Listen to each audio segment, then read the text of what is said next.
Hello everyone, I am Gyan and you are learning computer science with Python for class 11th. In this video we are going to learn about iteration or looping statements in Python. Iteration or looping statements in Python. When you need to repeat certain number of statements again and again until a condition satisfied. This can be achieved by using iteration or looping statements. The iteration statements or repetition statements allow a set of instructions to be performed repeatedly until a certain condition is fulfilled. There are two types of iteration or looping statements supported by Python. One is called counting loop. Counting loop executes certain number of times, means how many times the loop will execute is actually fixed. Executes certain number of times. Example is for loop. For loop in Python is a counting loop. For loop in Python is a counting loop. But for loop in C++, C or Java is not a counting loop. Okay. In Java, there exists something called for each loop. That for each loop is the counting loop. But here in Python, for loop itself is the counting loop. I will explain you practically what I actually mean by counting loop. And other type of loop exists that is called conditional loop. The loops that repeat until a certain condition is true is called conditional loop. For example, while loop in Python is a conditional loop. Now let's learn about these loops one by one. Let's start with the for loop. The for loop in Python.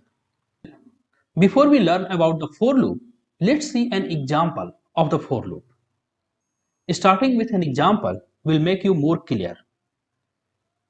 For A in a list 147, print, you have to give a column here, print, just like if and else, for loop and while loop are also compound statements. So for A in 147, print hello. Now what will happen here? For every element of list, the loop prints a hello. Prints a hello. Therefore, loop prints hello 3 times. Prints hello 3 times. One for 1, second for 4 and third for 7. So for every element in the list, loop body executes once. For every element of the list, loop body executes once. A particular execution of loop body is called a particular iteration of that loop. Iteration of that loop. Therefore, you can say that there is one iteration for every element of the loop.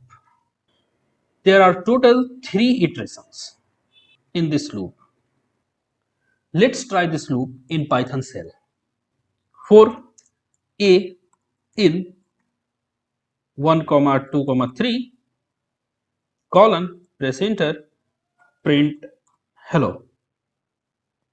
So for every element of the list, it prints hello. Press enter, enter, and it prints hello, hello, and hello. For a given iteration, current element of the list gets stored in A, the variable A. Okay. For every iteration, the current value of the list gets stored in the variable A. That is, for the first iteration, A is 1.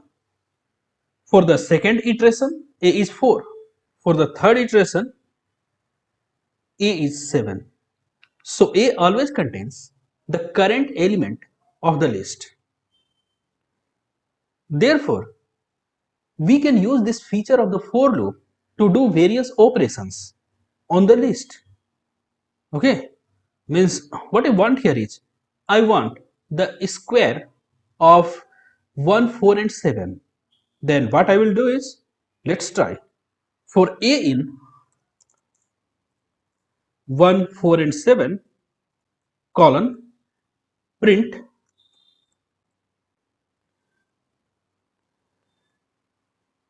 square of A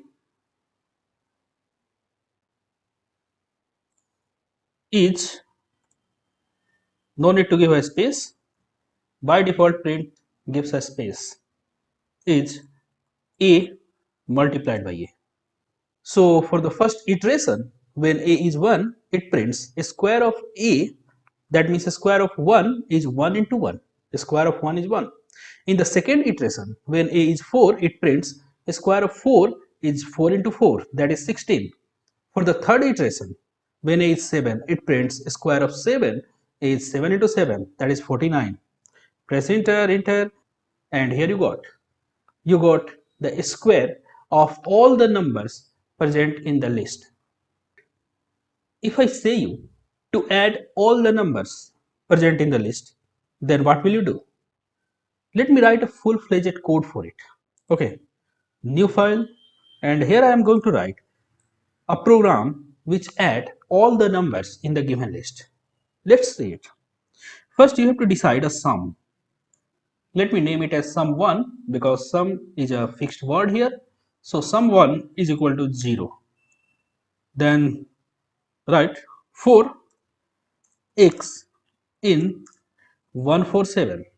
147. What you have to do? You have to do sum is equal to sum1 is equal to sum1 plus x. So what will happen? Initially, the value of sum1 is 0. Then in the first iteration, the value of x is the first element of the list, that is 1. In the first iteration, value of x is 1. So it is going to add 1 in the old value of sum1. The old value of sum1 is 0, and when 1 got added in it, then the new value of sum1 is 1 now. In the second iteration, x becomes 4, and you have to do sum1 plus 4. Initially, you had sum1 is equal to 1 and x is 4. So you add 1 and 4 to store it again in the sum1. So the new value of sum1 is now 5. In the third iteration, the value of x is going to be third element of the list, that is 7. The older value of sum1 is 5 now. So you add older value of sum1, that is 5 plus 7, that is 12. And sum1 will update it with the new value 12. After that, your loop will come to an end, and then you can just print the sum. Let me just print the sum. Now save it, a.py, save, and then run the program, run module, and here we got 12. We have added all the elements of the list to get 12. Similarly, if I say you to multiply all the elements of the list, what will you do? You just have to change sum1 to 1 because now you have to multiply it. You cannot start with 0, otherwise all the multiplication will be 0. So now keep on multiplying. Initially sum1 was 1, so for the first iteration of the loop, when x is 1, you have multiplied 1 into 1, and new value of sum1 is 1. In the second iteration, you have multiplied 4 into older value of 1, that is 4. So now the newer value of sum1 is 4. In the third iteration, the older value of sum1 is 4 multiplied with 7. 7 4 is 28. So the new value of sum1 will be 28. Hopefully you are getting all these points.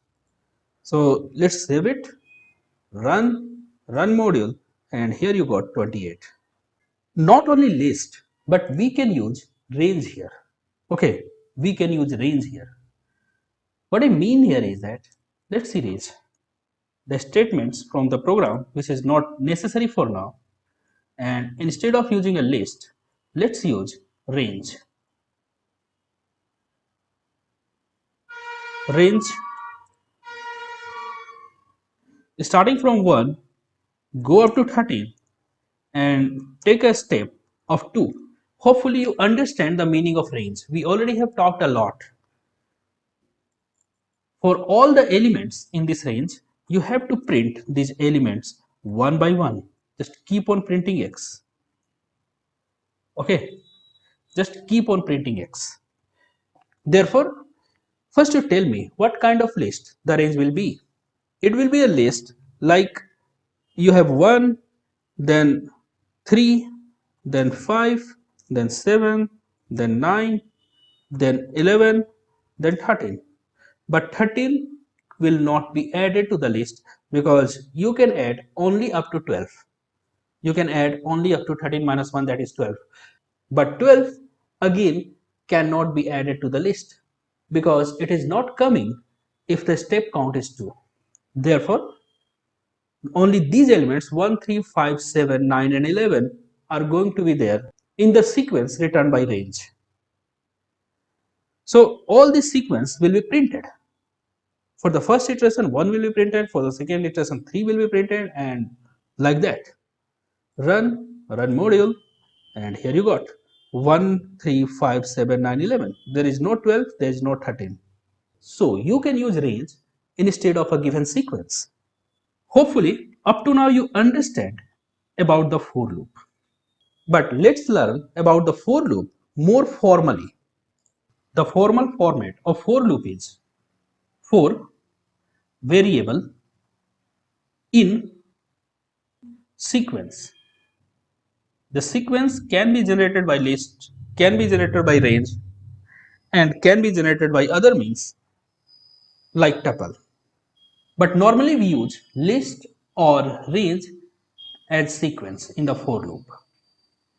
So for variable in sequence, we need to write statement S1, statement S2, statement S3, of course, should be followed by proper indentation.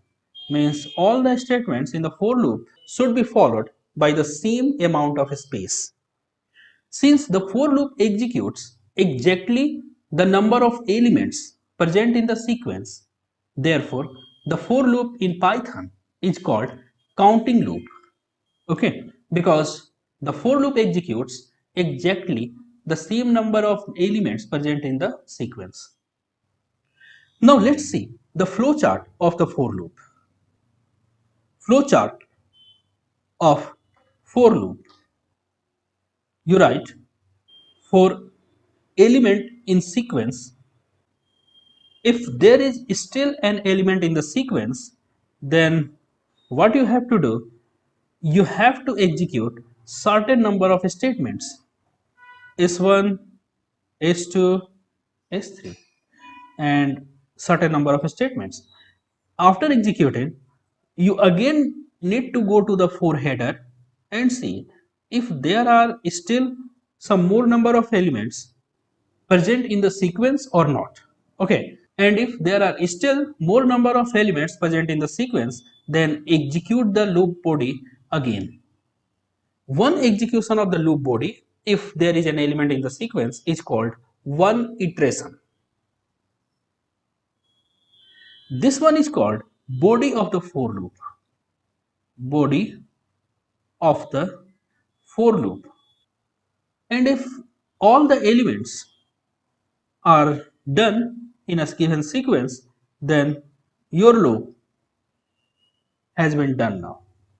So if you write here done, you are done with the loop. Okay, if all the elements in the sequence gets exhausted, then the execution of the loop comes to an end. After for loop, we have a conditional loop in Python called the while loop. Let's see the while loop. The while loop in Python. Again, before we learn about the while loop formally, let's directly use it in a Python program. Suppose that you have a value a is equal to 5, and when you write while a is greater than 0, then you have to do something.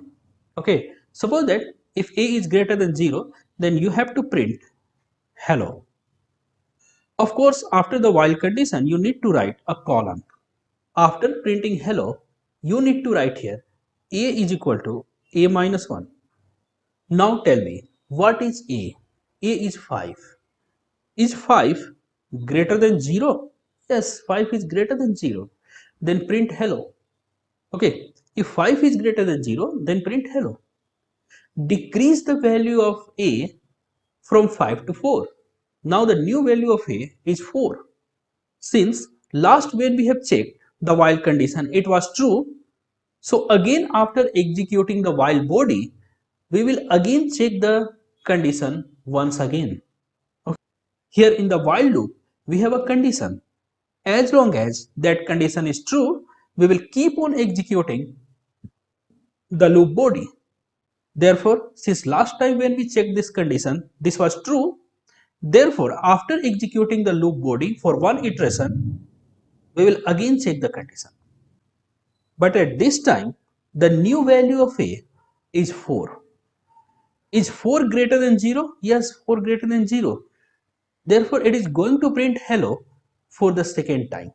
Because since 4 is greater than 0, the condition becomes true. And since it is true, the while body will execute. It prints hello.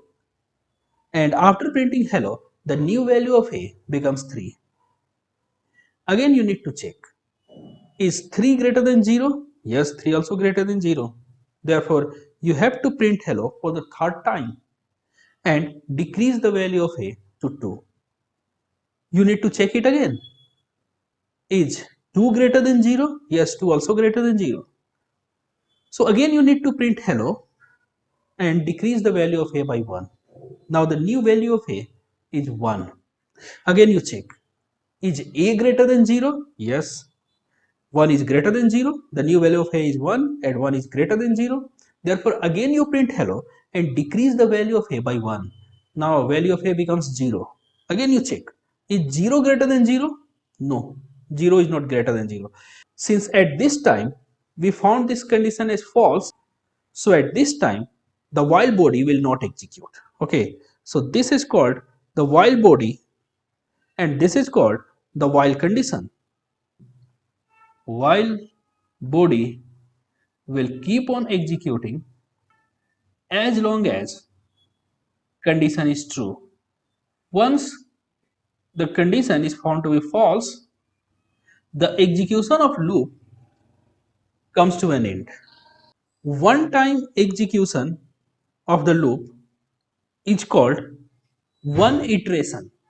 In this case, we have 5 iterations in the loop from a is equal to 5 to a is equal to 1.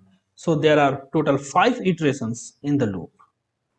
Let's try this code on a Python program. A is equal to 0. Let's start from a is equal to 0. While a is greater than 0, keep on printing what? Hello. Keep on printing hello.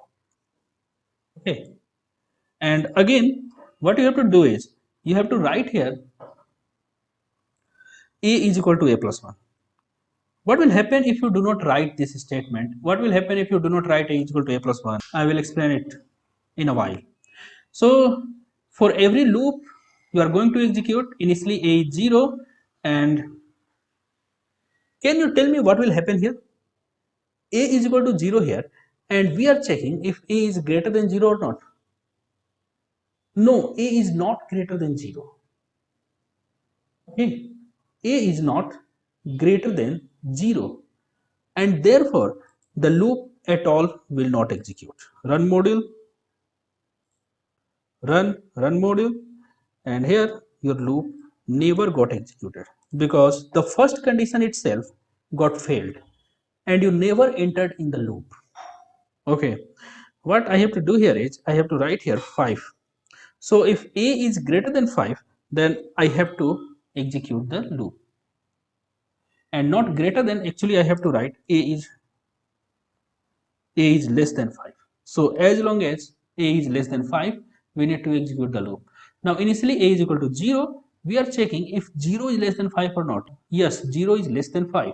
Therefore here we print hello and increase the value of a to 1. Then again we checked if 1 is less than 5 or not. Yes, 1 is less than 5.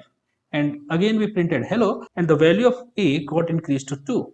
So it will go from 0 to 4, because when the value of a becomes 5, the loop body is not going to execute. It will go from 0 to 4 total 5 times, and this loop will execute for the 5 iterations. Run module, and here we are. We have the 5 iterations of the loop. Now instead of printing hello, we can also print a. Let's give a comma and type a. Run module, and here we are, 0 1 2 3 4. You can add all the values of a together. How? Let's create a variable sum1 is equal to 0. Before increasing the value of a, you can write sum1 is equal to sum1 plus a. At the last, after coming out of the loop, just print the value of sum. Print the value of sum. So what will happen? Print the value of sum1. So what will happen? When a is equal to 0, it will enter inside the loop, and sum will be added with a. Again you will go inside the loop and update the value of sum with 0 plus 1. In the next loop, the sum1 will be 0 plus 1 plus 2. In the third loop, the sum1 will be 0 plus 1 plus 2 plus 3. In the fourth loop, the sum1 will be 0 plus 1 plus 2 plus 3 plus 4. But this is not going to execute for a is equal to 5. So the final value of sum1 is 0 plus 1 plus 2 plus 3 plus 4. Now run module, and here we are. We have total 10, because if you add from 0 to 4, you get 10. Therefore, if I give you a program to print all the numbers between 1 and 100, print all the numbers from 1 and 100, how you will do? Let's start from 1. Okay, and here you can write if a is less than equal to 100. So a will start from 1 and will go up to 100. Okay, including 100, because we are writing equal sign also. The loop will come to an end when the value of a is 101. But before to that, the loop keeps on executing. Go to run module, and of course we have to save, and here we are. Actually we have printed all the values, so it has printed from 1 to 100, and at last you have this summation 50-50. The sum from 1 to 100 is 50-50. Like this you can solve various programs. Let's calculate the factorial of 5. Okay, let's create a program to calculate factorial of a number. Okay, now instead of writing a is equal to 1, let's take an input as a. Okay, and convert it to the integer. Take an input and convert it to the integer. Enter a number, and then instead of writing here sum1, let's write fact. See, when you decide a variable name, then variable name should justify its purpose. Okay, when you decide a variable name, the variable name should justify its purpose. This is the good way of coding. So write here fact, again write here fact. You have to print here fact, but we have to calculate factorial, not the summation. So of course we need to change something in the logic. The initial value of a is whatever number we have entered, and from that number we have to go up to 1. Okay, from that number we have to go up to 1. So if a is greater than equal to 1, got it? Okay, and fact should not be 0, it should be 1. because we have to multiply the value of a in it. In fact, then keep on increasing the value of a by 1 and finally you have the factorial. So hopefully you are getting it. Go to run module and enter a number, say 5.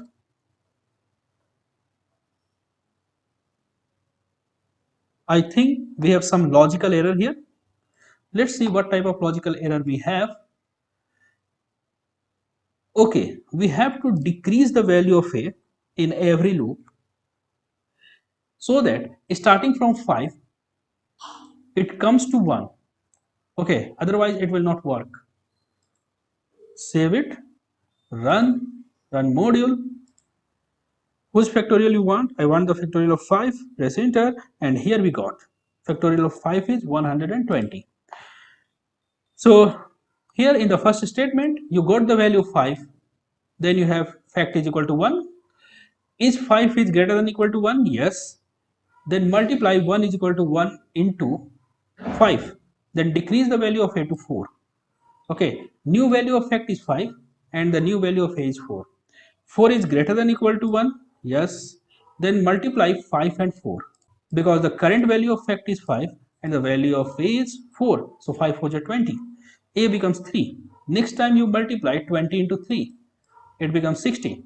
Next time you multiply 60 into 2, it becomes 120. Next time you multiply 120 into 1 and it becomes 120.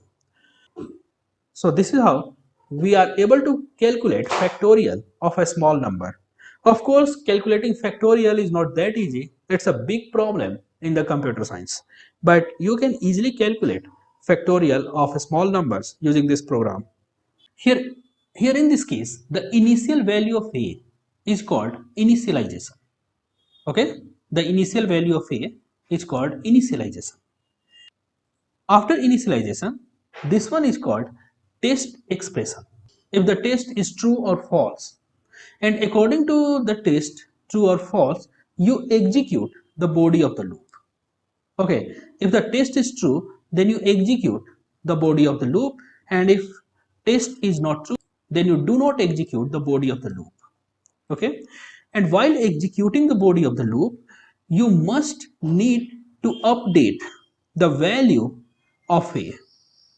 Otherwise, if you do not update the value of a, then value of a is never going to be changed and you will fall in something called infinite loop. That means a loop which never comes to an end. Let me just comment out this statement: a is equal to a minus 1. Now my initial value of a is 5 and after multiplying fact is equal to fact into 5, I am not doing anything. I am not subtracting 1 from the value of a.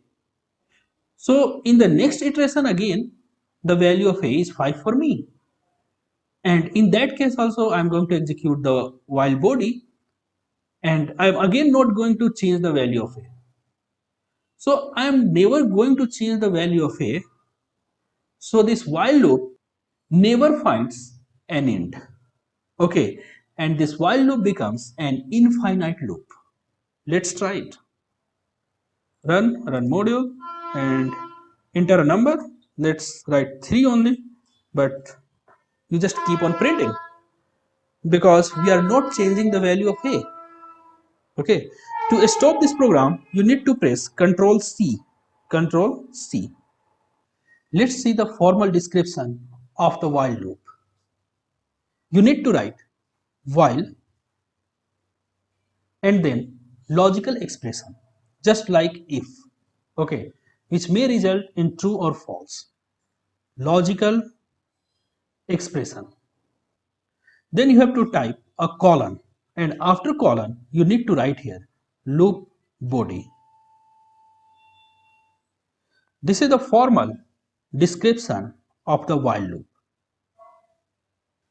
Now since this is the logical condition just like if, so if this logical condition is true, then while body will execute and the while body will keep on executing until this logical condition is true.